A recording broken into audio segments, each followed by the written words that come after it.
বিনোদন জগতের সকল খবর নিয়ে আজ আমি এসেছি নিহা। শাকিব খানের পরিবার জয়কে চাইলেও চায় না অপু বিশ্বাসকে। শাকিব খান 2018 সালে করেন অপু বিশ্বাসকে বিয়ে। তবে বিয়ের পর কাউকে জানাননি শাকিব খান। 2016 সাল পর্যন্ত জনগণ জানতেন না শাকিব খান বিবাহিত। এমনকি শাকিব খানের পরিবারের সবাইও জানতেন না তার বিয়ের কথা, কারণ শাকিব খান মুসলিম হলেও তিনি করেছেন এক হিন্দু মেয়েকে বিয়ে, যা স্বাভাবিকভাবে চোখে দেখতে অনেকটা খারাপ লাগে। তবে ছেলে আব্রাহাম জয়ের জন্মের পর পুরো দেশকে অপু জানিয়ে দেয় তাদের বিয়ের কথা। এরপরে শুরু হতে থাকে শাকিব ও অপু বিশ্বাসকে নিয়ে নানান ধরনের আলোচনা ও সমালোচনা, এবং শাকিব খানকে নিয়ে চলতে থাকে তর্ক বিতর্ক।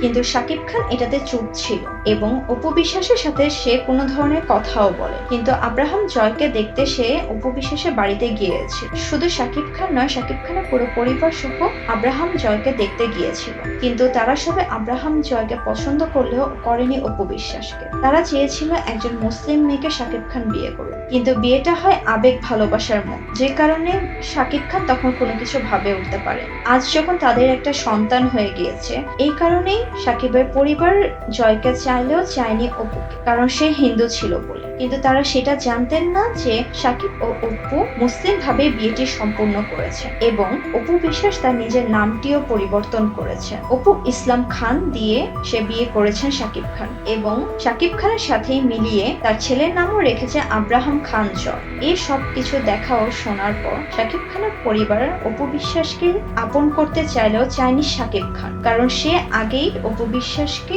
ডিভোর্স দিয়েছে জয় হওয়ার আগে। শাকিবের পরিবার চাচ্ছে অপুকে, এই কারণে শাকিবের পরিবারও এখন আর অপু বিশ্বাসকে চাচ্ছে, কিন্তু আব্রাহাম জয়ের সব দায়িত্ব নিতে চাচ্ছেন শাকিবের পরিবার ও ভিউয়ার্স, আপনাদের কাছে কি মনে হয় শাকিব খান কি করবে? আমার ভিডিওটি ভালো লাগলে আপনারা অবশ্যই সাবস্ক্রাইব করবেন।